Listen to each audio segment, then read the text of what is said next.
The Canes squeaked one out against Minnesota last night. It proved two different cliches 100% correct. One, get shots on goal, right? Get pucks on net. Two, keep your eye on the puck. Both completely true, as proven by the game winner from Stefan Nason. If you missed it, Stefan Nason pretty much caught one between the eyebrows and headbutted it into the goal and got the win. Nice header. Nice. Yeah, exactly. Nice header. Hit him right on his visor. Yep. Right on the visor. So right into the net. Here's what I thought we'd do. I thought we'd go through the three goals. They won 3-2. Mm-hmm. You give up 2, solid performance by your defense, right? Just very Canes-like on defense. Kochetkov made, again, some impressive saves. He was good last night. You can see his confidence growing week by week by week. But I wanted to go through the 3 goals and just prove how last night, proved true the emphasis that we had put on getting more shots up, right? Getting more shots on goal, not being too precious with your possession. Right, not always wanting to make them one more pass, looking for the perfect shot. Sometimes, if you're a forward, if you're a wing, if you're a center, and you're up there and you have a look at it, pull the trigger, because good things will happen. First, Slavin puts in a shot. Right now, you don't even have to be a forward. Slavin lets one rip, hits Martinook square. This was not a glancing show. This was not a ricochet. This was hits him square. Obviously not what he intended, but it was a shot attempt. Martinook takes a shot attempt, stumbles into it, cleans it up, kind of a weak backhand, goal. Good things happen when you cause chaos right in front of the goal you're trying to score on. And that was actually an unintentional cause chaos, but hey, we'll pretend I tried to do that. It worked. Good things happen when you just talk about the things that the team wants you to talk about, and sometimes you stumble into their little catchphrase, cause chaos. That goal doesn't happen without Slavin pulling the trigger on the shot from distance, right? If he would have been waiting around till he had the perfect angle, or if he would have been waiting around trying to move the puck, trying to set somebody up with the perfect pass, that goal doesn't happen. Second goal, there's a little less. This one is the least proving true of our theory. But Svetch, maybe it's a lesson of run more possessions like the clock's winding down, right? Clock's winding down into the period. Svetch gets set up, pulls the trigger on a shot, hits it a bit. It actually isn't even on line to go in the goal, but he catches the skate of the goalie and it squeaks in for the goal. That is a definition of, maybe you should take that shot more often, right? Maybe you should be that aggressive as a unit on the attack more often, as if the clock were winding down, right? It's very easy to pull the trigger on a shot when it's like, you know what, I have to, right? There's only 6 seconds left. It's no different than basketball, right? I have 4 threes. They were all with the shot clock expiring. Yeah, well, you made 3 of them. Maybe you should take more. Right? It's have that mindset moving forward. And then there's the last one. Jack Drury finds himself near the front of the goal. I wouldn't say he has the best look in the world, but he tries to be perfect with the placement, as he should. Hits the blocker, right? Nice save. Puck ricochets up.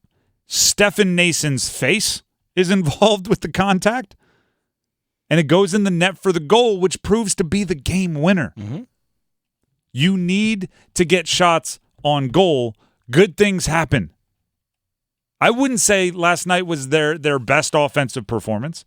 I wouldn't say they had anything super special working. This was not a Space Jam Michael's Secret Stuff moment where they were all playing really, really well.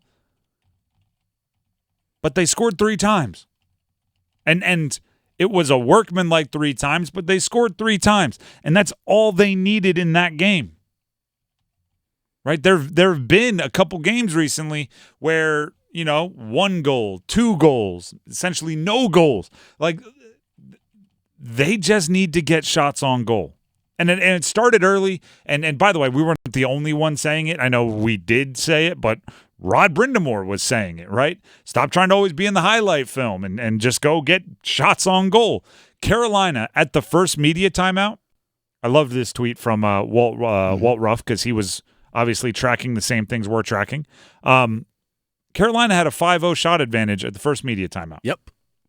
Score was 0-0. I loved it, right? That's a stat where it's like, keep doing it. Good things will happen, right? Just give it time, just like Novocaine always works.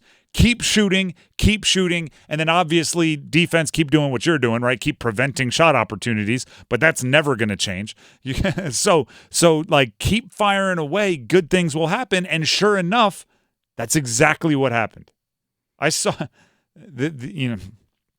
social media is a weird place, right?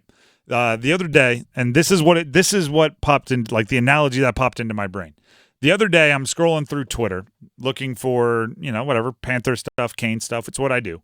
And all of a sudden, and I don't know why the algorithms thought I would like this video, but it was a guy, and I'm sure some of you have gotten this one also because it's, had a bajillion trillion views. A guy cut down a tree from like 30 feet high. Like, he cut the tree in half, like 30 feet high from the ground with a slingshot. He was just picking up rocks or pebbles or whatever he could find. Maybe he had pellets, I don't know. And he was firing the slingshot at the tree. And this tree was probably a foot around. And it was a chip, a chip, a chip. And he just kept firing at this tree. And eventually, the whole top of the tree fell off. He cut the tree in half with a slingshot. I want the Canes to think of the goal like that tree. Keep firing, right? A chip, a chip, a chip. It may feel like you're not making any progress. You may have a 5-0 shot advantage and have a 0-0 game, and you're like, I don't know if this tree is going to fall. With time, enough shots, enough firing away and firing away and firing away, eventually you're going to pop one off of Stephen Nason's face, and the tree's going to fall down. Maybe not that specific, but eventually it's going to ricochet off the blocker. It's just going to end up on the stick of Jarvis, or it's going to end up on the far side with Stahl flipping a backhand, and it's going to be enough.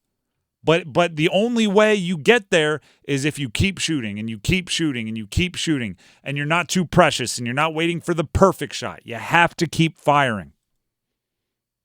And I'm glad that they've figured this out kind of at this point in the schedule, right at this point in the season, because there's still plenty of time to fix it and get in that rhythm. Because there's going to be a postseason game where they're out shooting 12-1, but they're down 0-1.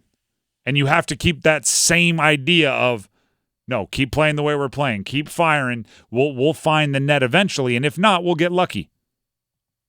Here's Rod Brind'amour on those bounces going their way for the goals. Well, we needed to get some of those. We haven't had any for forever, so that's that was nice to see. So, I mean, eventually they kind of even out supposedly. So I think we're still due a few more of those. So, but we'll take it.